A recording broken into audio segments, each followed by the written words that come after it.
This is Vince Lara in the College of Applied Health Sciences at the University of Illinois. Today I spent a few minutes with former Sports Illustrated writer Lars Anderson, who wrote a book about former Illini football star Red Grange and his impact on college football and the NFL. Now, Red played a long, long time ago, and even finding archival footage of him is difficult, yet he still resonates to this day, and I'm wondering why you think that's the case. Well, the book that I wrote called The First Star, which was published back in 2009, the reason I wanted to do it was, one, he was such an amazing college player in 1924 and 25 especially, and there was so much mythology wrapped around him, being, lugging ice around and coming just from kind of small town America.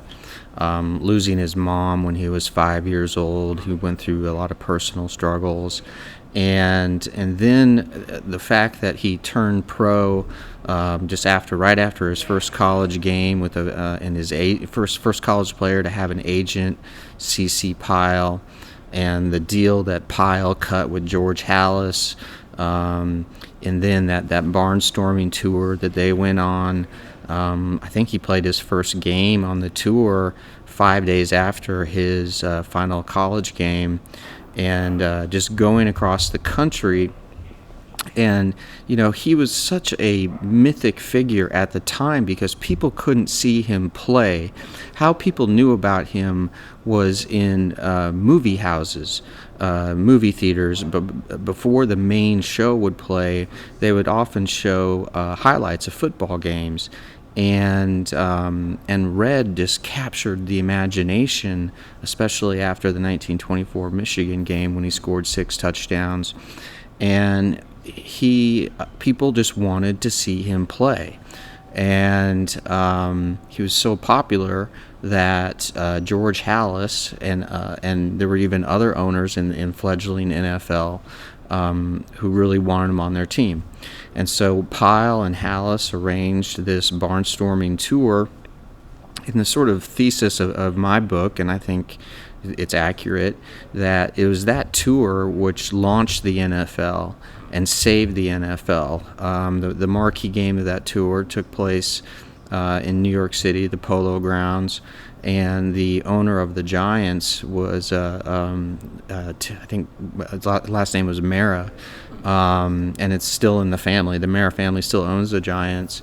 When he looked out, even this was before the game, when he looked out at the sea of people who were there, he said, "My financial worries are over." And even Babe Ruth was in attendance, and Babe Ruth was upset because he saw about 50 photographers following Grange around on the field during pregame warm-ups, and Ruth said something to the effect of, "That bum is stealing my photographers." And I think it was the night before the game, Ruth went and visited Grange at the Astoria Hotel there in New York, and the two of them talked up in Grange's suite, and Ruth said, "Look, don't read what people write about you, and don't start picking up checks." and so I knew that there was just a lot of rich characters. But it was hard for me to kind of penetrate Red Grange because, at least publicly, he didn't really open up. He was reticent and introspective by nature, and because he had obviously already passed away by the time I did the book, I couldn't interview him. And so just from a literary perspective, he was kind of a flat character just because, again, he had gone through so much, but he never talked about it with other reporters. And so that made it a challenge to bring Red to life away from football. So I kind of just let his exploits on the field talk for themselves.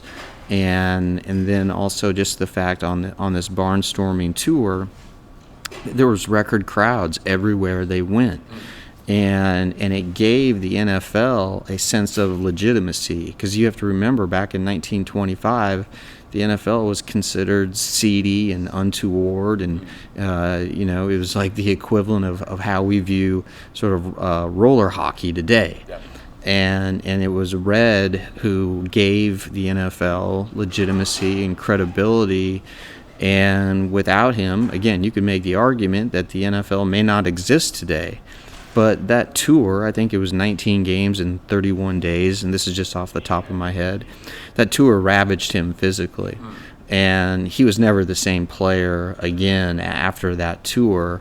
And so, and just there were so many different things. Like, he met President Calvin Coolidge, who didn't know the difference between a football and a baseball. And he was introduced to the president saying he plays for Mr. President, this is Red Grange. He's a Chicago Bear. And the president said, well, I always loved Animal Acts. The president didn't know who he was. So there's a lot of fun anecdotes in the book. Curious, there are a lot of things obviously to unpack from that, but curious about the timing of when you wrote it. You said you wrote a decade ago. So books are coming out about Red now because it's the 100th anniversary of the NFL and the 150th of college football. Why did you write it when you wrote it? What was the impetus? I was just coming off. I had just written a book on, it's called Carlisle versus Army, which subsequently is being made into a movie right now with Angelina Jolie backing it. But and that book takes place in 1912. And so I was interested in doing another historical nonfiction book. So I was looking for a sports figure who hadn't been written about extensively from the 1920s, who was, sort of this a mythological kind of figure. And there hadn't been a serious book done on Grange. And again, I kind of found out halfway through one of the reasons why was because there just wasn't a ton of material on him. And he just was, again, not prone to opening up about himself to the writers of the day. And but yeah, just the timing of it was I just wanted to write something about in the 1920s. And everybody knows about Babe Ruth and Jack Dempsey and the racehorse Man of War. But not many people knew about Red Grange and his backstory. So you referenced Babe Ruth. Does Red Grange exist without Babe Ruth? Like, would there have been a Red Grange? Would that have even been possible had Babe not sort of been a trailblazer for that? That's a good question. Babe Ruth was a sort of larger-than-life figure. And you got to put sort of Ruth and the times in context. It's post-World War I. People are going to sporting events in droves. And I think one reason why Grange resonated was because there was not a star athlete from Middle America. There wasn't a star athlete from the middle and lower classes. And so once Grange came onto the scene, it was just like, he's one of our own. He's one of our own. I can identify with him. I can't identify with Babe Ruth and the lavish lifestyle and living in New York City, and or a Jack Dempsey who's so big and brawny and just knocking guys out left and right. Ruth was arguably like the first sort of major sports celebrity. And yeah, he may have opened the door for the possibility of somebody like Red Grange. Mm-hmm. Now, it wasn't a fait accompli that Red would go to Illinois. Why did he pick here? I mean, I'm sure there wasn't recruiting like it is today, but there were people who were interested, coaches who were interested. So why here? Well, Coach Zupke here, at the time recruiting was so different. Yeah. He just almost thought it was beneath him to have to go and talk to kids from Illinois to get them to come here. Mm-hmm. And Red at first had no interest in going to college. He just wanted to stay in Wheaton and keep working and supporting his family. And Zupke arranged sort of surreptitiously a meeting with Red at a track meet. And I think Red won the 100 and finished second in the 200. And Zupke then said, hey, they went for a walk, and the track meet was here on campus. They went for a walk around campus, and he basically said, if you come here, you'll get a scholarship. And that had never really dawned on Red that was even possible. And then once he went back home and told his dad, who was a no-nonsense man, a former logger, a very tough man, who was the only patrolman in Wheaton, who worked really long hours. And so because Red's mom died when he was 5, she had she bled to death after having a tooth pulled, which is just it's amazing that something like that could happen. But Lyle, Red's dad, couldn't get her to the hospital in time to stem the bleeding. But Red spent a lot of time at home, almost becoming the man of the house, because his dad was working 18-hour shifts, and so no Grange man or no one in the Grange family had ever gone to college. And so when Red told his dad that he'd been offered a scholarship to go to college, his dad said, "You're going," and that was the end of the story right there. Had Red played football or showed interest in football prior to this? Oh yeah, yes. Okay. He started playing, in junior high, Okay. and he played against older kids, and I discussed this in the book. Football became his escape from the difficulties of his own life, and in a way, he would undergo almost a personality transformation on the field. Mm-hmm. He could be really rough, he could be violent. He could even get in fights, and away from the field, he'd be like the nicest, most passive person in the world. But football became an outlet, an escape, and he did very well in high school. But he also considered himself just like this small town kid from Wheaton. And when he got to Illinois, he had no intention of playing football. He wanted to play maybe basketball and run track. He gets to his fraternity that he had joined. One of his friends from Wheaton was in that fraternity, and they knew about his exploits.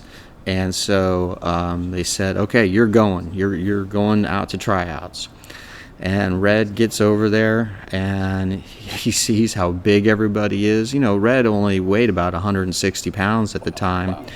And he sees all these guys who look like they could lift Model Ts, and he immediately, as he was waiting in line to get his gear and his uniform, he turned around and went back to the fraternity house and said, I told his older fraternity brothers, "I'm not playing." And they said, "Well, yes, you are." And he said, "No, I'm not." And they said, "Okay, we're going to get the paddle." And as he was about ready to bend over and get paddled, he said, "You know what? Playing football sounds like a pretty good idea." And so he then goes back the next day, and then as a freshman, the freshmen basically were getting the varsity team ready for their first game. And it was just nothing more than a scrimmage where the varsity was going to beat up on the freshmen. And he fielded a punt, and he ended up breaking like 5 tackles. And Zupke was watching this, and he was just like, "Oh my goodness, oh my goodness!" One, he was fast, he was powerful, he was shifty. He was just a beautiful player. And so he automatically was made what was called a, quote, made player, and that he would be on the freshman team that year. And Zupke just couldn't wait to get him to be when he would be eligible to play his sophomore year. And Zupke actually spent almost as much time with Grange as a freshman as he did with the varsity team, because he knew the kind of player he was about to get. Now, was it a fait accompli that Grange would play for the Bears, considering the proximity where he was and the Hallis connection? No, it was not. This was all done by C.C. Pyle, cash and carry Pyle. The Giants were interested in him. Other teams were interested in him, but ultimately Hallis cut the sweetest deal. And if I remember correctly, it was $100,000 for Grange and Pyle, and then they would also get a certain percentage of the gate. And so almost overnight, this kid who grew up very poor, struggling, he had money, and he liked that a lot. What would that equate to in 2019 dollars? I mean, a couple million, okay. I would think. Yeah. So, he immediately was the richest NFL player in the league. There'd been no contract ever like that before, but Hallis knew that he had to have him, especially because he was a local kid, and there was so much, not just local interest in him, but national interest. Now, he went in with the idea that he was only going to play a few years, correct? That I don't recall, okay. But it really that tour wore him down. He ended up getting injured and was never the same player. He stuck around for a few more years, but didn't do anything spectacular like he did at the early parts of the tour, and also especially like in 1924 and 25 at Illinois. Now, you said early on in the interview that the NFL would not have survived without him. I don't think so. Okay. I don't think so. I mean, that's my opinion. Survive, okay. Yes, because of the perception of the league at the time, and you had teams just folding left and right, and it just wasn't a profitable venture. I mean, all of the guys on the team, on the different teams, they were making such little money that they all had regular 9-to-5 jobs. Sometimes they'd show up to games, sometimes they wouldn't. Sometimes they'd show up to practice, usually they wouldn't. It was just a very sort of haphazard, not well organized organization, and everything changed when Grange again just captivated the nation during that 19-game barnstorming tour across the country. What made him so transcendent? Was it that he was from the Midwest? Was it, as you mentioned, kind of a hard-scrabble life? Is that what really... I think it was just I go back to the clips that people saw of him in the movie houses, and it was just the highlights that he could put forth and the runs, and the 8 summers he spent hauling ice. That made his forearm a lethal weapon, both his left arm and his right arm, and he could hit guys and they would just drop to the ground as if they were knocked out by a Jack Dempsey, and so he had amazing speed, agility, able to change direction. I mean, no one had seen a player of that caliber before. And also in the movie houses, because of it's in black and white, and because it's like a herky-jerky motion, it almost made him seem faster than he really was. And so people were like, I want to see this guy. I want to see this guy. I want to see what he can do. And that's how people got their information. And it was and at that time, according to my research, about 3/4 of the country frequently went to movie houses, not just to see the movie, but also to get their news and their sports and these mini reels that would run before the main feature. Sure. Now, is there a modern day analog for a player like that? Who have you heard? So, Pat Mahomes was a player that someone mentioned previously. So I'm just trying to get an idea, but a player who had that kind of transcendent, like when he stepped on the field, everyone stopped. And I mean, maybe like before everything, maybe O.J. Simpson. Yeah. Jim Brown. Maybe Bo Jackson. Okay, Bo Jackson. Jim Brown. Yep.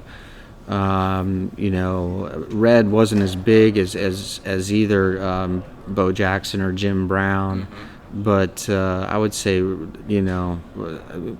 Simpson really comes to mind, the way that he played, and the way that he also just sort of, when he started with the Bills, it was like must see. He was a must-see player. Yeah. People would go out of their way and travel great distances to see O.J. play. You mentioned how slight he was. Well, 160 pounds, and that would put him in, Ice Cube territory these days, right? Right. Gerald McCraney. What was it? Gerald. I was 157 pounds. Yeah. Played for the Browns. I think by the time he was a junior and senior, he was up to about 180 pounds. Okay. So he's about 5'9", 170, 175, I think. So, where would Red fit in today's game, and would he enjoy today's game? He died in 1990. He died at 91. I know that. Okay. So. He would be an outside player, Okay. right? He wouldn't be a running back. He would be like a Tyreek Hill type of player, right? Like he would be a wide receiver, and a very gifted one, and one that you'd want to get the ball to in space and make people miss. And that, to me, that's how he would fit in. The game has evolved so much, and player conditioning, player size. So it's hard to think of how he would fit today.